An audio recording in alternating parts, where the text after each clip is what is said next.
19절에서 20절까지 한 절씩 기도하겠습니다. 르호보암이 세겜으로 갔으니 이는 온 이스라엘이 그를 왕으로 삼고자 하여 세겜에 이르렀음이더라. 느바세 아들 여로보암이 전에 솔로몬 왕의 얼굴을 피하여 애굽으로 도망하여 있었더니 이제 그 소문을 듣고 여전히 애굽에 있는 중에 우리가 사람을 보내 그를 불렀더라. 여로보암과 이스라엘의 온 중에서 르호보암에게 말하되 왕의 아버지가 우리의 멍에를 무겁게 하였으나 왕은 이제 왕의 아버지가 우리에게 시킨 것보다 매우 무거운 멍에를 가볍게 하소서. 그리하시면 우리가 왕을 섬기겠나이다. 르호보암이 대답하되 갔다가 3일 후에 다시 내게로 오라 하매 백성이 가니라. 르호보암 왕이 그의 아버지 솔로몬의 생전에 그 앞에 모셨던 노인들과 의논하여 이르되 너희는 어떻게 충고하여 이 백성에게 대답하게 하겠느냐. 대답하여 이르되 왕이 만일 오늘 이 백성을 섬기는 자가 되어 그들을 섬기고 좋은 말로 대답하여 이르시면 그들이 영원히 왕의 종이 되리이다 하나 왕이 노인들이 전하는 것을 믿고 자기 앞에 모시는 자기와 함께 자라는 어린 사람들과 의논하여 이르되 너희는 어떻게 자문하여 이 백성에게 대답하게 하겠느냐. 백성이 내게 말하기를 왕의 아버지가 우리에게 메운 멍에를 가볍게 하라 하였느니라. 함께 자라난 소년들이 왕께 아뢰어 이르되 이 백성들이 왕께 아뢰기를 왕의 부친이 우리의 멍에를 무겁게 하였으나 왕은 우리를 위하여 가볍게 하라 하였은즉 왕은 대답하기를 내 새끼손가락이 내 아버지의 허리보다 굵으니 내 아버지께서 너희에게 무거운 멍에를 메게 하였으나 이제 나는 너희의 멍에를 더욱 무겁게 할지라. 내 아버지는 채찍으로 너희를 징계하였으나 나는 정갈 채찍으로 너희를 징계하리라 하소서. 3일 만에 여로보암과 모든 백성이 르호보암에게 나왔으니 이는 왕이 명령하여 이르기를 3일 만에 내게로 다시 오라 하였습니다. 왕이 포악한 말로 백성에게 대답할세 노인의 자문을 버리고 어린 사람들의 자문을 따라 그들에게 말하여 이르되 내 아버지는 너희의 멍에를 무겁게 하였으나 나는 너희의 멍에를 더욱 무겁게 할지라. 내 아버지는 채찍으로 너희를 징계하였으나 나는 전갈 채찍으로 너희를 징치하리라 하니라. 왕이 이같이 백성의 말을 듣지 아니하였으니 이 일은 여호와께로 말미암아 난 것이라. 여호와께서 전에 실로 사람 아히야로 느바세 아들 여로보암에게 하신 말씀을 이루게 하시니라. 온 이스라엘의 자기들의 말을 왕이 듣지 아니함을 보고 왕에게 대답하여 이르되 우리가 다윗과 무슨 관계가 있느냐. 이새의 아들에게서 받을 유산이 없도다. 이스라엘아 너희의 장막으로 돌아가라. 다윗이여 이제 너는 내 집이나 돌아오라 하고 이스라엘이 그 장막으로 돌아가라. 그러나 유다 성읍들에 사는 이스라엘 자손에게는 르호보암이 그들의 왕이 되었더라. 르호보암 왕이 역군의 감독 아도람을 보냈더니 온 이스라엘이 그를 돌로 쳐 죽인지라. 르호보암 왕이 급히 술에 올라 예루살렘으로 도망하였더라. 이에 이스라엘이 다윗의 집을 배반하여 오늘까지 이르렀더라. 온 이스라엘이 여로보암이 돌아왔다 함을 듣고 사람을 보내 그를 공회로 청하여 온 이스라엘의 왕으로 삼았으니 유다 지파 외에는 다윗의 집을 따르는 자가 없느니라. 아멘. 자, 르호보암이요 왕이 되었어요. 자, 여기서 우리가 바로 의문을 가질 게 있어요. 솔로몬의 아들이 왕이 즉위식을 하는데 왜 세겜으로 갑니까? 1절을 보세요. 르호보암이 세겜으로 갔으니 온 이스라엘이 그를 왕으로 삼고자 해 세겜에 이르렀습니다. 사람들이 세겜에 모였대요. 그럼 사람들이 세겜에 모였으니까 르호보암 왕이 그리 갔을까요? 그럼 르호보암 왕이 세겜으로 모이라 해서 모였을까요? 만약에 왕이 예루살렘으로 모이라면 예루살렘으로 모였겠죠.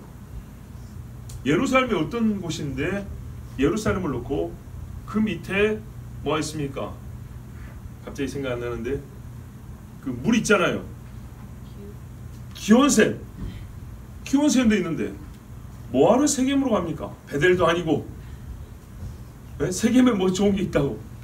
그쵸?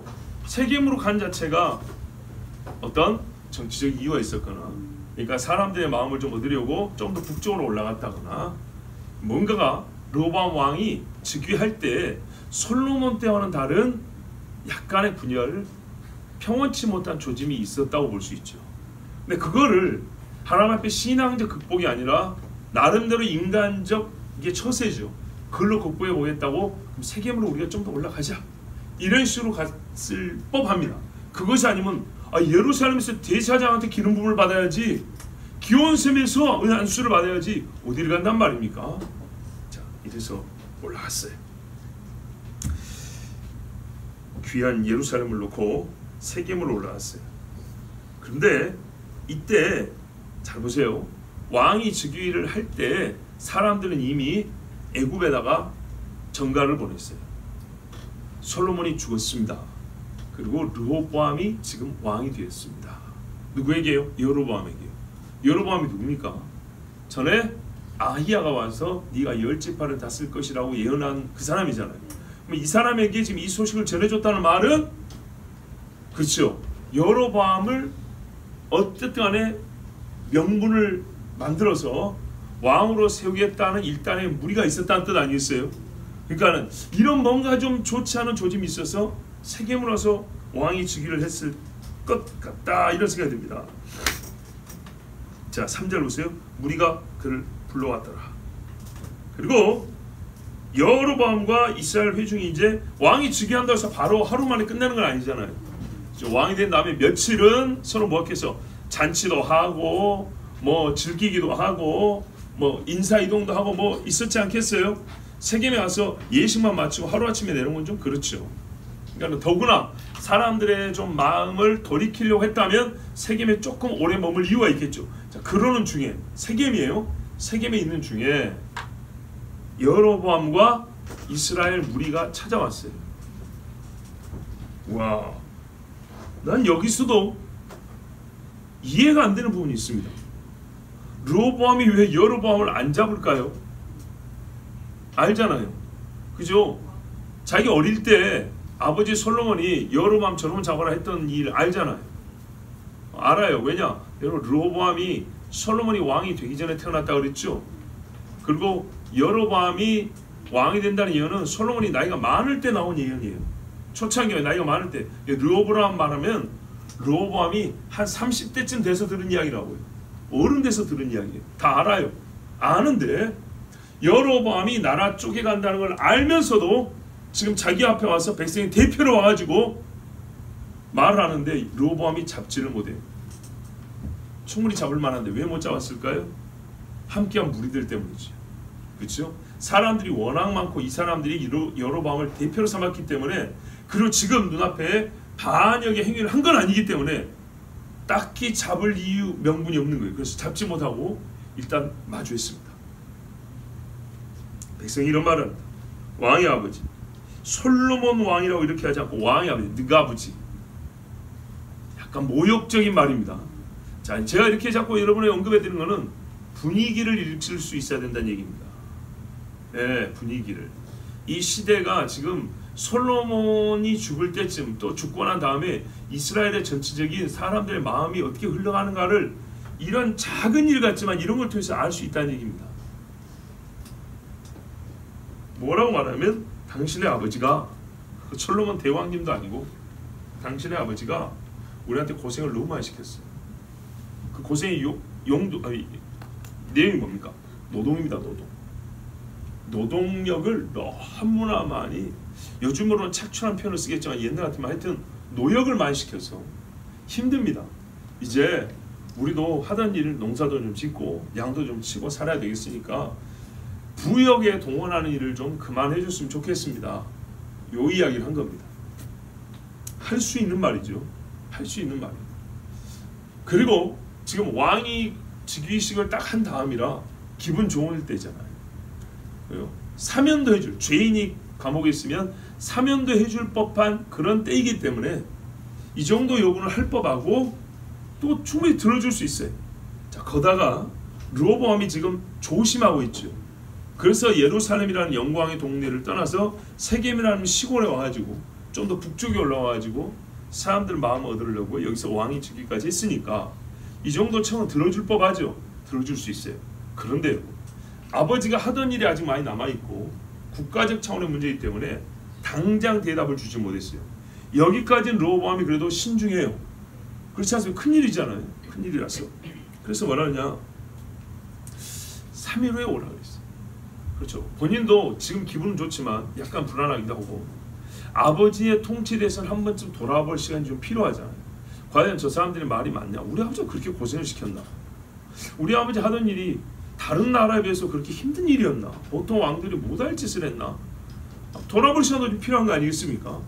자, 그래서 3일 있다 오라 그랬어요. 여기까지는 괜찮아요. 3일 동안에 르호보암이 역시 잘했어요. 아버지 솔로몬 생전에 모셨던 노인들과 의논을 했어요. 아, 이렇게 백성이 말하는데 어떻게 이 사람들이 대답하면 좋겠어? 잘했죠? 아, 노인들한테 물은 건 잘했어요. 그러니까 뭐라 그럽니까? 노인들이 어느 정도 그들의 말을 수긍했어요. 솔로몬이 일을 많이 시킨 사실이라는 얘기죠.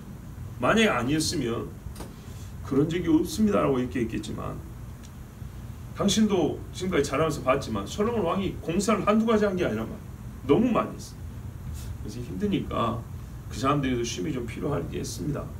좋게 말씀하십시오. 이제 일을 좀 줄여주겠다고 그렇게 말씀하면 이 사람들이 왕의 백성으로서 계속 갈 겁니다. 이렇게 얘기했어요. 자, 근데 이 말이 르호보암에게 듣기 좋았으면 그렇게 했을 건데, 르호보암은 이미 딴 생각을 갖고 있었어요. 그래서 마음에 안 들었어요. 자기 마음에 드는 소리를 해줄 사람 또 찾았어요. 그래서 이번에는 자기 또래 애들하고 불렀어요. 자, 8절 보세요. 왕이 노인들이 자문하는 것을 버리고 그랬어요. 버리고 친구들의 자문과 둘 다 들은 다음에 객관적으로 비교 평가를 해봤다는 게 아니고, 친구들의 것을 듣기 전에 이미 노인들의 것은 버려버렸다 그랬어요. 그렇죠? 그러니까요, 제 마음에 안 들었다는 얘기예요. 물론 틀린 말이었으면 노인의 말이라도 들을 필요는 없겠죠. 틀린 말이라면. 사울 주변에 있는 사람들은 다 다윗 죽이자 그랬어요. 노인이나 젊은이나 왕이 잘하고 있다고, 다윗 막 고발하고 저기 있다고 숨는데 가르쳐주고 그랬어요.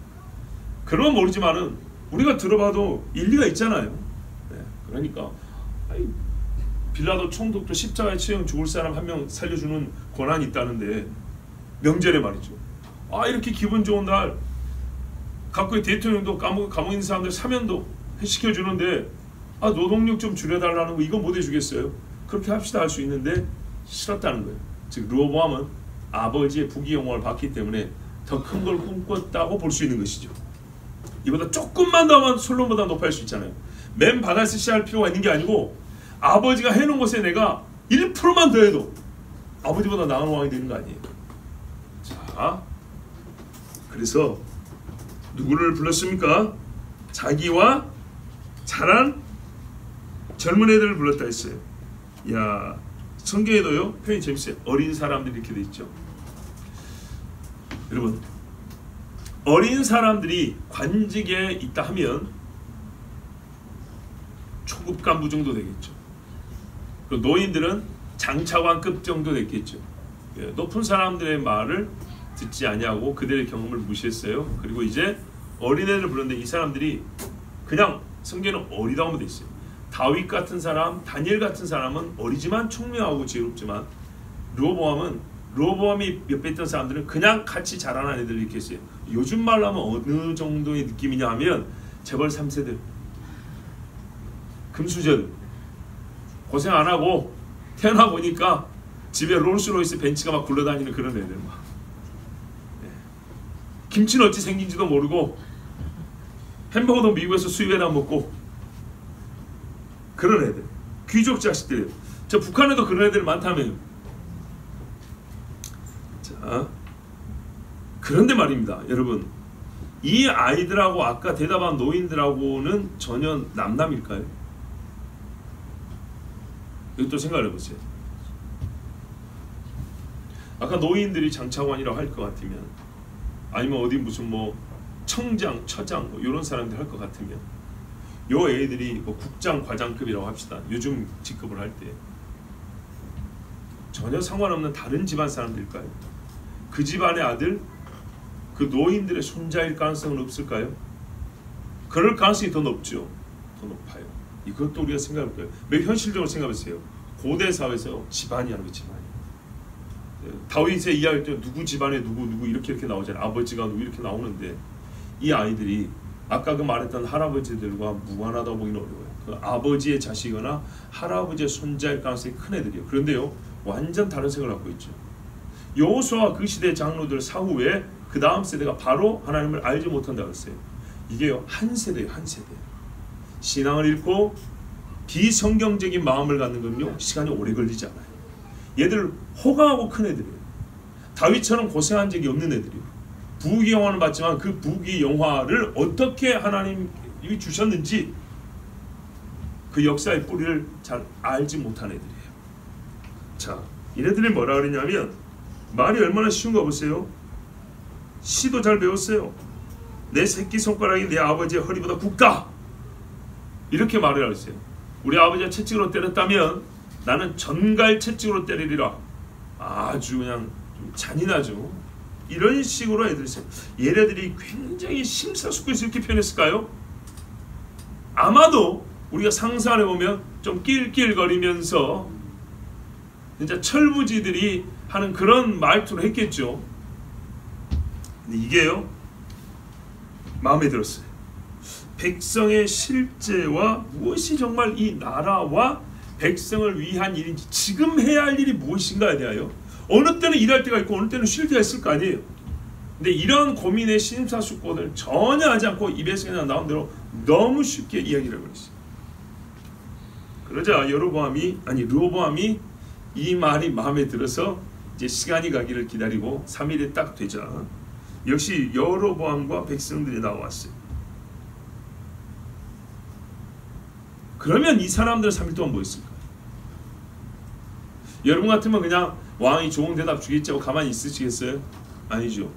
왕이 수용했을 경우, 거부했을 경우, 또는 거부를 해도 일리가 있게 말하는 경우, 아니면 정말 우리를 무시하고 말했을 경우, 자기들 나름대로도 여러 가지 생각을 했겠죠. 거기다가 여러분, 이게 굉장히 의미가 큰 거예요. 처음부터 솔로몬 집에는 대적이라는 여로보암을 대표로 세웠다는 거예요.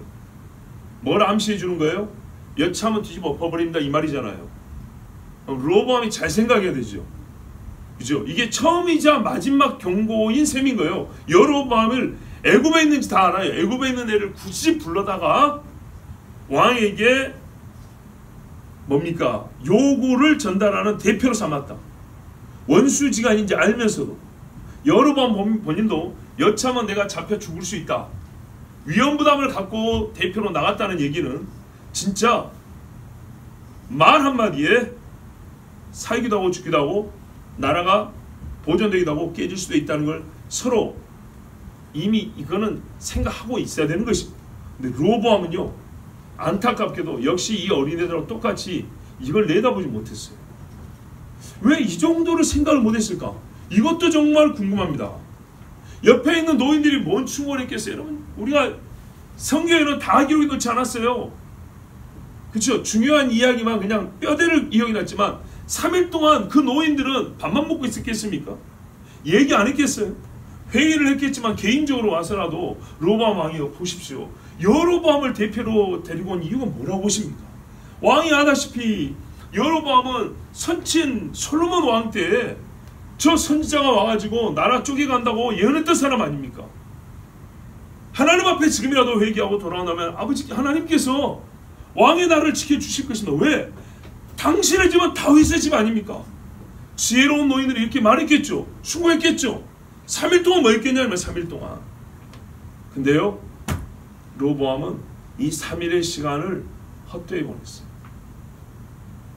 어린애들이 말해주는 거 대답 듣고 됐다 하고 3일 동안 들을 이야기도 듣지 않냐고, 기도도 하지 않냐고, 심사숙고하지 않냐고, 그냥 나는 아버지보다 세다, 아버지보다 강하다는 것을 이참에 보여줄 작정을 했어요.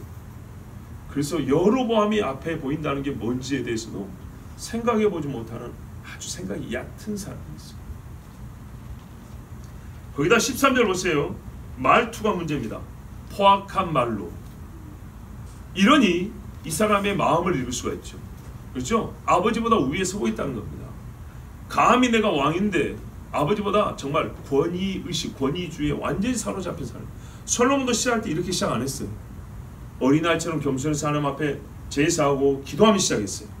아버지가 다윗이에요. 다윗이 후광을 입고 왕이 됐는데도 불구하고 솔로몬은 겸손하게 시작했어요. 근데 이 인간은 백성이 지금 왕이 되자마자 불만을 가지고 왔는데 이렇게 말해도 되겠습니까?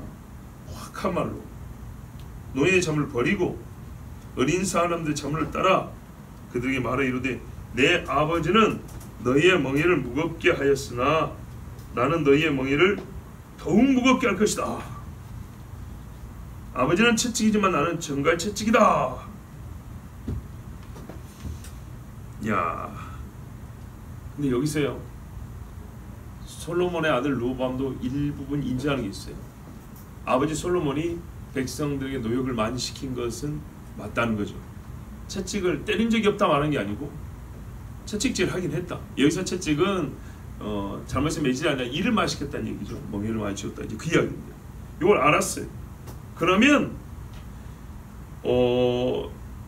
이거를 좀 덜어줄 수도 있다는 생각을 해야 되는데 이 짐보다 나는 더 크게 많이 노역을 시켜서 왕권 행사를 하겠다 이렇게 말한 셈이죠. 그러니까요 이 사람은 수준이 어느 정도냐면 백성을 고생시킴으로써 왕권 행사를 누려보겠다. 왕권을 누려보겠다 이겁니다. 왕권 행사하는 방법이 다양해요. 아주 다양한데 노역을 강하게 시켜서 힘있는 왕이라는 거예요. 여러분 열국의 왕들이 그랬잖아요. 피라미드 세워, 바벨론 공중정원 세워, 예? 만리장성 세워, 자금성 세워 이런 걸 가지고 왕권 행사를 했단 말이에요. 큰 공사하면서 그 정도까지 수준이 르호보암이었어요. 그러니까 아버지보다 한 치수만 더 높이면 아버지보다 더 나을 수 있다라는 요 정도 생각을 가진 인간이 르호보암이었어요. 자 이래서 대답을 했어요. 이에 대하여 15절에 아주 중요한 분석과 해석이 나와 있습니다. 어째서 이런 일이 벌일 수 있냐? 왕이 이같이 백성의 말을 듣지 아니하였으니 이 일은 여호와께로 말미암아 난 것이라. 여호와께서 전에 실로 사람 아히야로 느바스 아들 여로보암이 하신 말씀을 이루게 하심이더라. 아멘. 여러분 요 말씀을 오늘 우리가 제일 중심으로 봅니다. 제가 15절 일단 잠깐 말씀드리고 16절까지 읽은 다음에 다시 한번 요 말씀을 여러분 설교해 드릴게요. 자, 잘 보세요. 옛적의 말입니다. 바로가 모세 말을 듣지 않았어요. 그때 뭐라고 되냐면 여호와께서 바로의 마음을 강팍하게 했다 이랬어요. 그러면 하나님이 다 책임을 져야 된다는 얘기입니까요? 아니죠. 이거는요 무슨 말이냐면 처음부터 하나님이 그랬어요. 바로가 듣지 않을 거라고. 바로는 자연 상태에서 이스라엘을 보낼 마음이 없어요. 그런데 보내고 싶은 마음이 들만한 사건들이 일어났어요. 재앙이 일어나니까 무섭잖아요. 나라가 손해가 크잖아요. 그러면 차라리 저 백성을 보내지 않은 마음이 들다가도 하나님이 막았다 그랬죠. 이거는 그 본래 본성을 못 벗어나게 막은 거예요. 본래 착한 사람인데 하나님이 악하게 만든 게 아니고 악한 본성을 벗어나지 못하게 하나님이 막아버린 거예요. 그래서 그 사람은 본래 이스라엘을 억압했던 사람이고 본래 이스라엘을 멸시하고 죽였던 사람인데 그것을 벗어나지 못한 상태에서 자기가 망하게 됐어요. 하나님 벌하시려고 그런 거예요. 르호보암 마찬가지예요. 르호보암은요 본래 아버지 솔로몬보다 뛰어나 있다는 욕심이 있는 사람이에요. 본래 이 사람은 자기 영광을 높이겠다라는 야망이 있는 사람이에요. 그런 사람인데 이참에 자기의 생각을 다시 고칠 수 있는 기회가 왔어요. 여로보암이 눈에 들어왔잖아요. 그런데 하나님 어떻게 했다고요? 르호보암 때 나라를 쪼갠다는 하신 말씀대로 이루시려고 르호보암의 마음을 바꾸지 못하게 그 강팍하고 악한 마음 그대로 갖도록 꽉 눌러놔 버렸어요. 그래서 르호보암은 포악한 말을 하고 깨우치지 못하고 어둠 속에서 다윗의 나라가 쪼개지게 하는 결정적인 일을 하게 됐습니다. 자기 생각과 자기 감정과 판단을 따라 행한 거예요.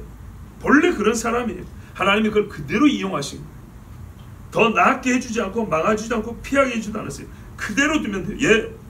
이 사람은요 그대로 두면 이렇게 행할 사람이었어요. 자, 아히야로 하신 말씀, 그 뭔 말씀인지 아시죠? 우리가 들었던 말씀이 한 번 더 상기해 보면 본문에 나왔으니까 11장에 보면 여로보암이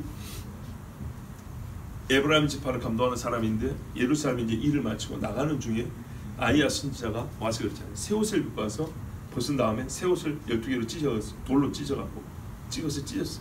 그런 다음에 10조각을 당신이 가지시오. 하나님 이렇게 갖고 가게 하셨습니다. 그런데 뭐라 그랬어요? 당신은 다윗처럼 행해야 됩니다. 그리고 다윗을 기억하사 이 솔로몬에게, 그 후손에게 한 지파는 떼어줍니다. 당시 그 지파까지는 몰라면 안 됩니다. 이렇게 몇 가지 주의사항을 줬죠. 자, 그 말씀을 그대로 줬다는 거예요. 근데요, 정말 놀라운 게 이거예요. 하나님 한 번 말씀하시고 분명하고 변개하지 않고 실수하지 않고 부족함도 없고 철저하게 정확하게 하시는데 너무 빨리 일어난 거 아닌가요? 자, 16절까지 봐보세요.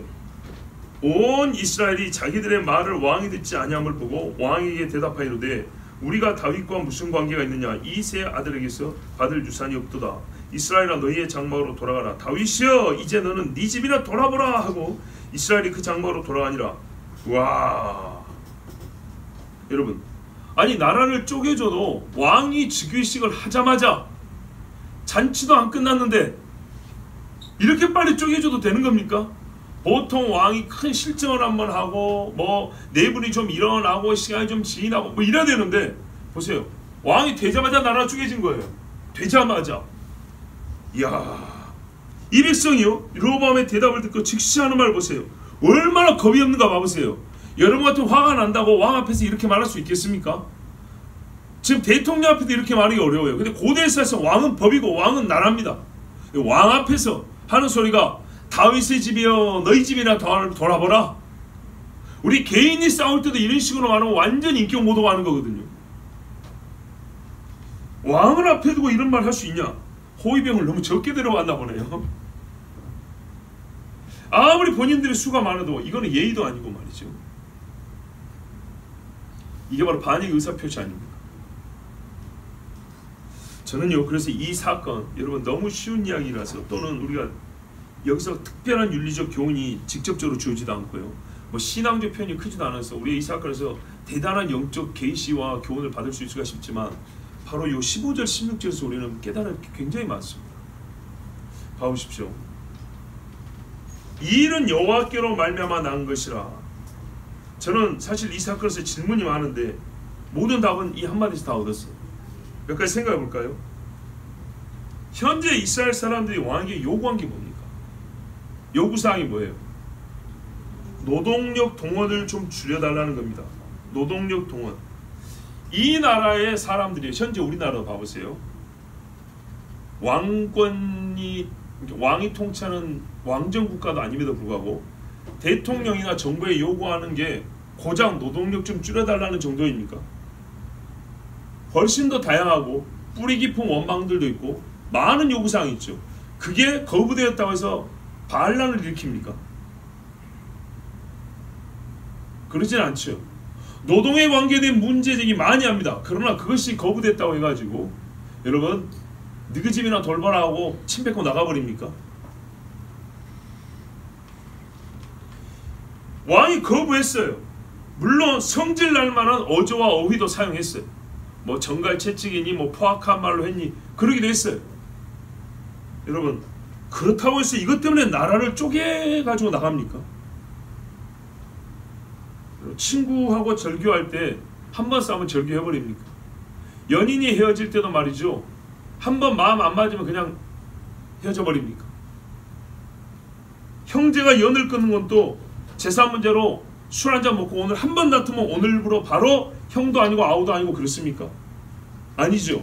제 이야기 봐보세요 여러분. 나라가 쪼개지는 문제예요. 나라가. 두 사람의 연인관계 문제도 아니고요. 집안 정도의 문제도 아니고 국가가 나뉘고 있다고요. 국가가. 통일전쟁을 할 때 생각해보세요. 피 터지게 싸우고 하나 되는 거예요. 찢어지기도 그만큼 어려운 게 한 나라 한민족이란 말이에요. 여기는요. 한 믿음, 한 율법, 한 성전, 한 제사, 한 메시아, 한 약속, 한 조상 이렇게 내려온 나라예요. 요즘같이 다민족 국가도 아니에요. 다민족 국가도 이렇게 안 쪼개집니다. 얼마나 쉽게 쪼개지는가 한번 생각을 해보세요. 한번 불만 제기했다고 안 들어주니까 쪼개져 나가버려요. 나라가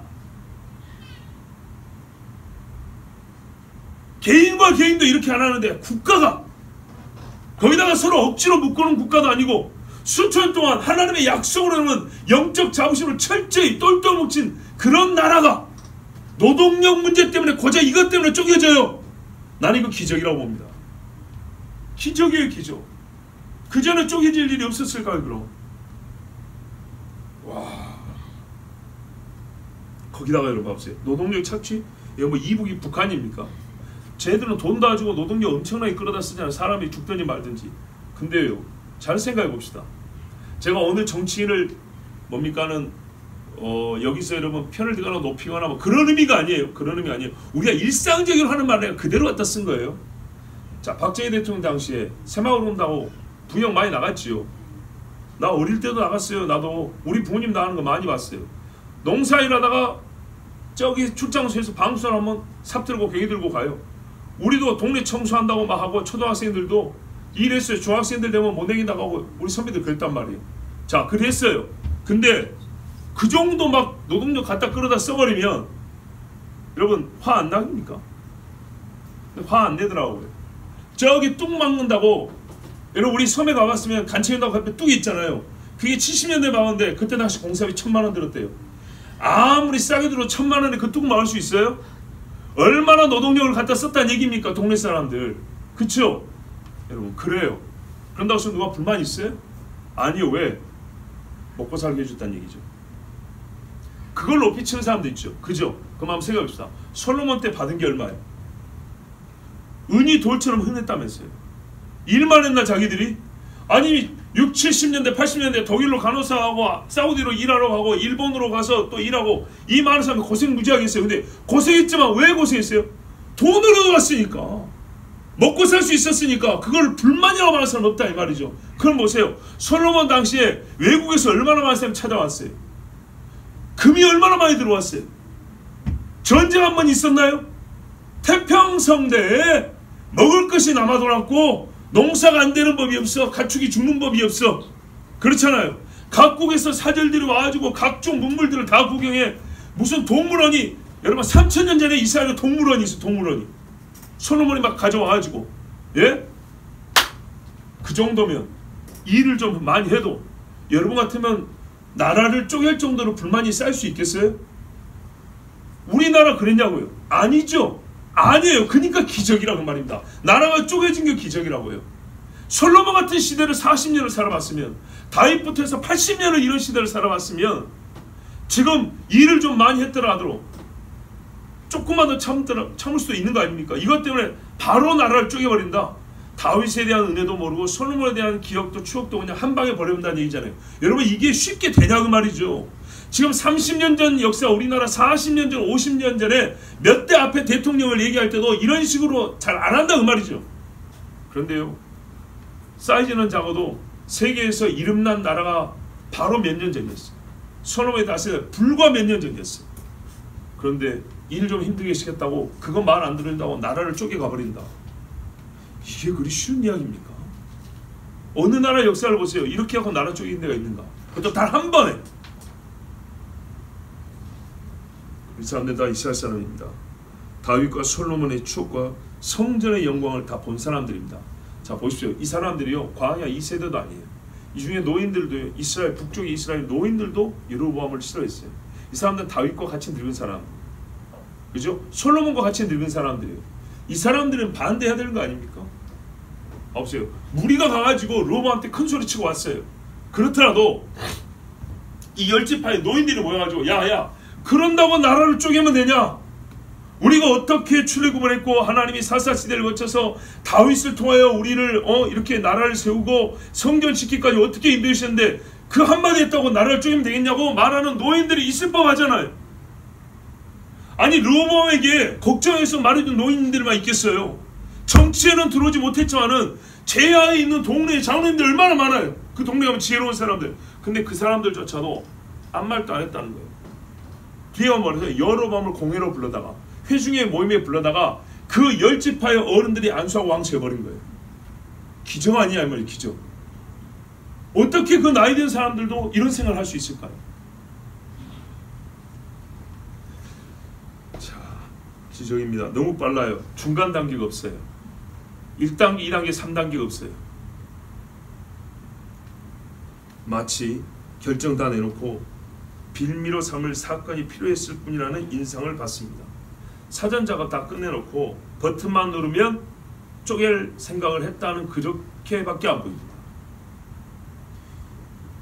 아까 말씀드린 대로 여로보암을 대표로 해서 르호보암에게 나갔다는 자체가 선전포고나 다름없었고요. 이미 결정은 났다는 얘기였습니다. 가만 보면 백성들의 불만도 필요 이상이에요. 지나치지 않습니까? 굉장히 흥분이 돼 있잖아요. 너무 커요. 자기들이 받은 것에 대한 생각은 전혀 없어요. 민족 정체성, 신앙 정체성, 사명, 여러분 제사장 나라는 사명만 생각해도 쉽게 이렇게 결정될 수 없어요. 아니 12형제가 서로 원수했다가 어떻게 하나가 됐는데 말입니다. 자, 또 앞서 봤던 르호보암이 여로보암을 대수롭지 않게 넘겼다는 것도 눈이 어둡지 않고는 이거 그냥 넘어갈 수 없는 사건인데 모든 게 하나하나가 상식적으로 이해가 잘 안 돼요. 그래요 여러분. 여호와로 말미암았기 때문에 그런 거예요. 볼 것도 못 보게 하고요. 생각할 것도 못 생각하고요. 고려할 것도 고려하지 못하게 만듭니다. 작은 것도 크게 만들어버리고요. 평범하고 침착한 상황에 살 일도 굉장히 흥분됐어요. 앞뒤 가리지 않고 일을 저질러버리게 만들어버립니다. 왜요? 하나님이 한다고 했으니까. 여기서 우리가 이제 보는 겁니다. 솔로몬의 죄가 얼마나 큰지. 하나님이 연기를 해줬을 뿐이지 이렇게 쉽게 나라가 쪼개질 수밖에 없을 정도로 큰 죄가 솔로몬의 죄였어요. 나라가 너무 쉽게 쪼개지지 않았습니까? 한 나라가 너무 쉽게 쪼개졌어요. 밖에서 치고 들어와서 쪼갠 것도 아니고 자기들 스스로 세상에 자기들 스스로 이렇게 쪼개진 나라가 어딘단 말이에요. 여러분 정말로 세계 역사에 이런 거 있으면 저한테 말해보세요. 나는 역사 공부를 어설프게 해서 그런지 본 적도 들은 적도 없어요. 일 좀 적게 시켜달라 해가지고 안 된다니까 나라를 쪼개 가버렸다.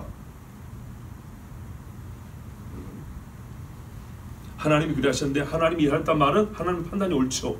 하나님의 판단은 무슨 말이에요? 솔로몬이 우상 숭배한 죄는 나라를 단번에 쪼개버릴 정도로 큰 죄였다 그 말이에요.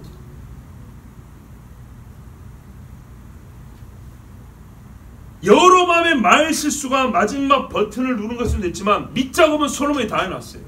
우상 숭배라는 것이 나라가 쪼개질 밑작업이었습니다. 다윗은 성전 지을 준비를 다 해놓고 눈을 감았고 솔로몬은 그 다윗의 나라를 찢어버릴 준비를 끝내고 죽은 사람입니다. 우리 인생도 한번 봐보세요. 우리가 살면서 별로 죄가 큰 것 같지 않지만 부친이 돌아가시자마자 자녀 세대에 바로 찢어져 버린 집들이 있어요.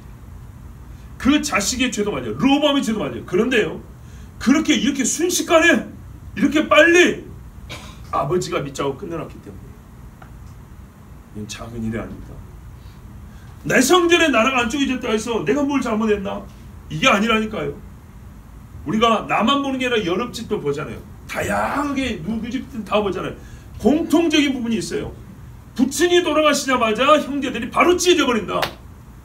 부친이 그 이유가 될 만한 작업을 해놨다는 거예요. 본인이 알든 모르든. 대개는 하나님과의 관계 문제입니다. 하나님을 어떻게 섬겼느냐? 정말 성경대로 진실하게 섬겼느냐? 그렇지 않았느냐? 절대적인 차이를 가져옵니다.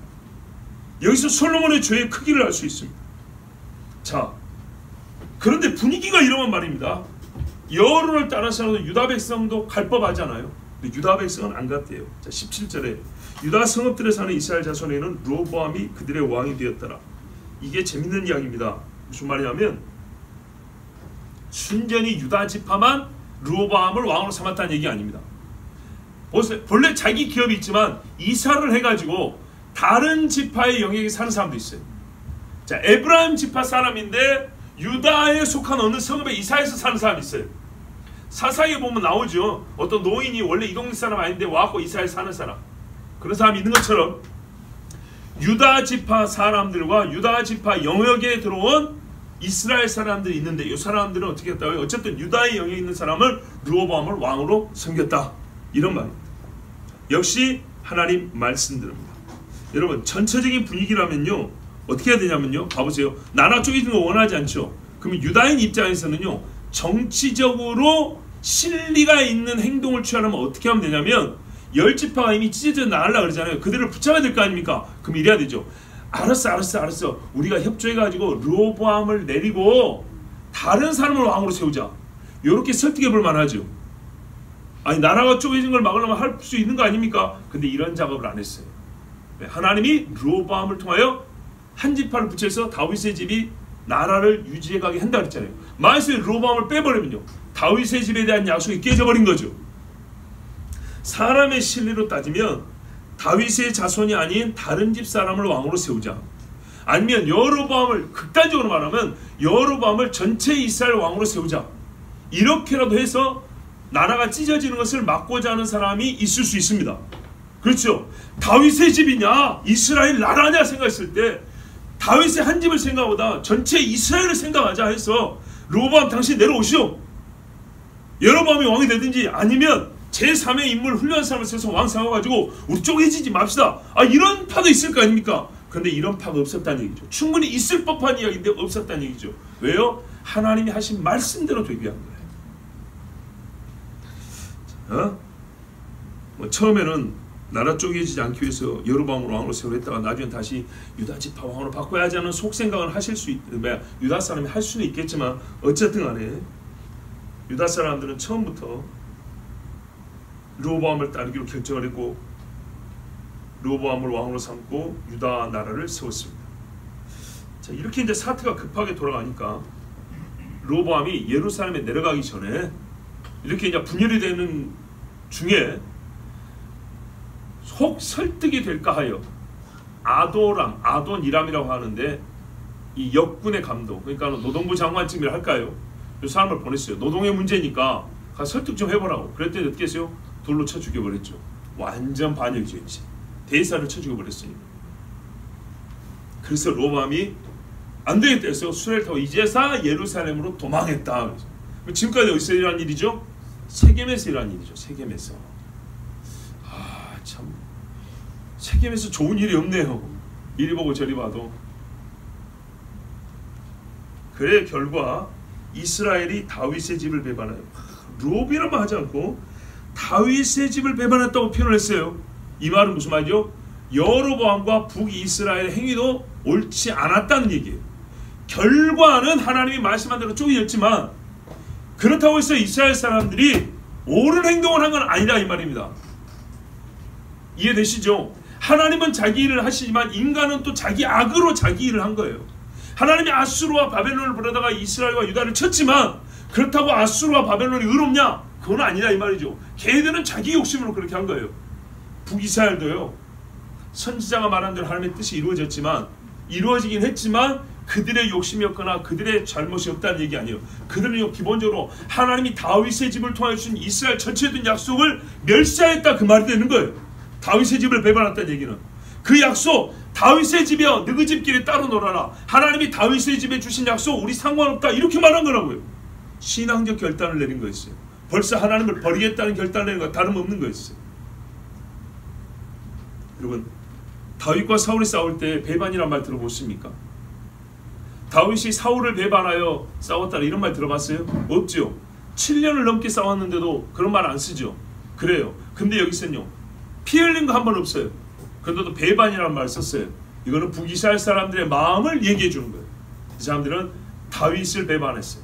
하나님이 다윗과 하신 약속을 잊어버리겠다고 괜찮다 그까짓 거 없어야 된다고 생각했어요. 그래서 어땠습니까? 여로보암이 바로 베델과 단에 금송아지 세우자마자 거기다가 절해버리지 않았습니까? 왕이 이게 무슨 짓입니까? 이런 말하는 사람이 아무도 없었어요. 역시 이 사람들은요 솔로몬 못지않게 타락한 사람들이었어요. 금송아지로 시작한 사람들, 이 사람들이 르호보암의 실정이나 불의함을 바로잡겠다는 사람들이 아니고요 그들은 그들 나름대로 자기들의 욕심을 따라 나라를 세우고자 했을 뿐이지 하나님은 이 사람들의 악함과 저 사람들의 악함을 다 심판하고 그걸 이용하셔서 즉 멀리 보면은 이스라엘의 더러 가지가 떨어져 나가게 해서 그들을 온전하게 돌이키는 하나님의 큰 계획이 이제 시작된 거예요. 여기서부터. 예. 찢어냈잖아요. 여기서부터 시작된 거였어요. 그러나 그 찢어지는 시작점에 있었던 요 사람들은 하나님 앞에 의로운 자가 엄밀히 말하면 한 사람도 없었습니다. 그래서 하나님이 일을 시작하신 거예요. 20절에 온 이스라엘이 여로보암이 돌아왔다함을 듣고, 자, 아까는 몇 사람이 대표로 왔었던 거죠. 이제는 여로보암이 이스라엘 회중 속에 들어갔어요. 그래서 온 이스라엘의 왕으로 삼았으니 유다 지파 외에는 다윗의 집을 따르는 자가 없으니라. 결말입니다. 이스라엘 사람들이 회중의 모임을 갖고 여로보암에 안수하고 왕을 삼았습니다. 유다 지파 외에는 다윗 집을 따르는 자가 없다. 르호보암이라 하지 않고 여러분, 이 부분에서는 자 봐보세요. 북이스라엘이 왕을 가리킬 때는 너희 아버지 이런 식으로 격하는 표현을 썼고요. 이스라엘에 떠날 때는 다윗의 집을 배반했다 하면서 다윗의 집을 높이면서 그들의 행동 또한 옳지 않은 것을 이렇게 부르는 이름으로 하나님이 가르쳐주고 있어요. 이해되시죠? 그러니까 이 사람들의 마음도 겸손하거나 선한 마음이 아니었단 말입니다. 너희 아버지 이렇게 말이고, 하나님은 이들이 그냥 르호보암을 떠난 게 아니고 다윗의 집을 배반하고 떠났다 이랬으니 역시 이스라엘에 대한 평가도 솔로몬이나 르호보암 못지않게 악하다 그 말입니다. 그들도 악한 거였어요. 자, 그렇게 봤을 때 장차 북이스라엘이 신앙이 붕괴되고 파멸이 빠를 것이라고 우리가 알 수가 있는데, 이 사건을 우리가 이제 큰 하나님의 구속사 이 섭리 안에서 볼 때 어느 시점에 일어난 일이고 뭐랄까요? 어떤 관점으로 읽어야 이 사건을 제자리에 두는 거냐, 바른 자리에 두고 보는 것이냐. 역사적 시기로는 솔로몬 사후인데, 이게 하나님이 이스라엘을 이스라엘 되게 하는 그 일에 있어서는 아까 말씀드린 그렇게 보는 것이 맞는 것입니다. 무슨 말입니까? 하나님의 백성이 다윗이 죽고 난 다음에 솔로몬 때부터 죄를 짓기 시작했어요. 다윗이 죄가 없었다는 얘기는 아니지만 국가적 차원의 죄가 이스라엘이라는 이름으로 다시 죄가 시작됐어요. 그죠? 이스라엘은 국가가 지금 사사시대 때는 민족연합이지만 다윗 때부터는 국가잖아요. 국가로서 이스라엘이 죄를 짓기 시작한 것이 솔로몬 때부터 라고 볼 수 있습니다. 자, 그러자 하나님은요, 잘 보세요. 바로 매를 들었어요. 하나님이 매를 놔줘야 된 게 아닙니다. 다윗이 개인적인 죄 지을 때 바로 매를 들어 쳐버렸고요. 솔로몬이 국가적 죄를 지을 때 바로 매를 들어서 대적질을 하게 했어요. 그런데 그 죄가 너무 커서 하나님은 바로 미루지 않냐고 나라를 바로 쪼개버렸어요. 하나님의 수술은 응급수술이에요. 다 응급수술이라고, 큰 병이었어요. 큰 병에다가 바로 응급수술했어요. 여러분, 사랑하는 자에게 하나님이 매를 미루지 않는다는 거 배우셔야 됩니다. 정말입니다. 우상 숭배 작다고 생각하지 마세요. 엄청나게 큰 죄입니다. 나라를 쪼개버리는 큰 매를 드신 하나님의 손을 작게 보지 마세요. 여기서 돌이키지 않으면 이 다음에 어떻게 되냐? 형제끼리 피 흘립니다. 이제 북쪽과 남쪽이 맨날 싸우죠. 여기서 돌이키지 않으면 어떻게 돼요? 이 땅에서 이스라엘을 지워버립니다. 굶는 거는 고사하고 나라를 없애버린다고요. 없어졌죠. 그 다음에 어떻게 되죠? 그제서야 이스라엘 밖에서, 순서를 보세요. 이스라엘 밖에서 남은 자들이 하나님 앞에 회개합니다. 그렇죠? 그만 하나님 어떻게 이 남은 자를 다시 보세요. 이스라엘 땅으로 돌아오게 합니다. 땅으로 돌아온 다음에 다시 이스라엘이라는 이름으로 나라를 세웁니다. 나라를 세우고 신앙을 회복하게 합니다. 그리고 새 예루살렘을 세우고 하나님을 예배하게 합니다. 순서가 꼭 마주보고 있죠. 이렇게 마주보고. 그러면 이 접히는 부분이 어디인가 보세요. 접히는 부분이 역사적으로 그 접히는 시작점 맨 아래 꼭점이 뭐냐면 여기입니다. 여기서부터 이스라엘이 틀어져 나왔다고요. 접히는 부분이 여기 있다고요. 이게 하나님의 옳은 부분이라면 오늘 여기서부터 틀린 이스라엘 역사가 시작된 거예요. 근데 요거를 하나님이 이렇게 돌이키는데 이 중간에 시간을 두지 않으셨어요. 다 하자마자부터 되는 거예요. 시기적으로, 시간적으로 보세요. 바로바로 해버리잖아요. 왜요? 이스라엘이기 때문에요. 내 사랑하는 이스라엘 때문에 미루지 않아요. 더 타라고 더 병들고 고름이 살되지 않는다 그랬어요. 고름이 짓눌러서 썩어버릴 때까지 기다리지 않냐세요. 고름이 생기면 그때부터 짜버린다고요. 그런데 하나님 아세요. 어떻게 해요? 얘네들이 안 잘라고 버텨요. 썩을 때까지 버티고요. 눈알이 빠질 때까지 버틴다는 거 알아요. 피가 다 썩어서 온몸이 썩어 문드러져 죽을 때까지 진짜 마른 뼈다가 될 때까지 버틴다는 걸 알아요. 그런데 하나님은 어떻게 했어요? 약속을 했기 때문에 이들을 살린단 말이죠. 그 먼 우리로 보면 시간이 많이 걸렸죠. 수천 년의 시간이 걸렸죠. 요 시간에 이스라엘의 타락이 시작된 이 시점부터 하나님은 회복의 역사를 시작했는데, 회복의 역사지만 어떻게 해요? 타락의 진도가 더 나가요. 하나님이 계속 붙들고요. 그리고 이들을 끌어오르는 이 이야기. 그들의 타락이 시작했을 때부터 하나님이 이스라엘의 회복의 약속을 성취하기 이루시기 시작을 했어요. 근데 하나님은 어떻게 했어요? 타락이 시작하고 회복이 시작되는데, 타락이 점점 커져서 하나님 예수 시작되고 계속 같이 해서 예수 딱 건져서 이렇게 온다 그랬어요. 하나님의 회복은 시작된 거고요. 이스라엘의 범죄도 시작됐습니다. 이스라엘의 범죄가 시작되자마자 하나님의 돌이키심의 사역도 시작했습니다. 바로 그 첫 순간이 오늘 이 자리입니다. 그러나 왜 이렇게 될 수밖에 없었냐? 왜 이런 식으로밖에 안 되냐? 그것은요, 우리가 하나님보다 지혜로운 척할 필요가 없습니다. 하나님의 지혜로 볼 때 이것이 옳았고 이 방법이 최상이기 때문입니다. 하나님이 이스라엘을 하여금 돌이키기 위해서 나라를 찢어버리셨습니다. 그러면 지혜로운 자 같으면 이 기적처럼 일어난 나라 찢음을 보고, 아하, 우리가 큰 죄를 지었구나. 하나님이 말씀하시면 하루아침에 나라를 찢어버리나. 그러면 나라가 없어진 것도 하루면 되겠구나. 그렇죠. 세워지는 것도 하루라 그랬어요. 성경이 그랬잖아요. 너희가 어디서 들어봤냐? 흩어졌던 자들이 벌써 하루아침에 나라를 세우는 이야기를 어디서 들어봤냐? 하나님은 근데 뭐 순지할 줄 알고 그렇게 한다 그랬죠. 자, 지금 했습니까? 안 했습니까? 이스라엘 이렇게 했죠.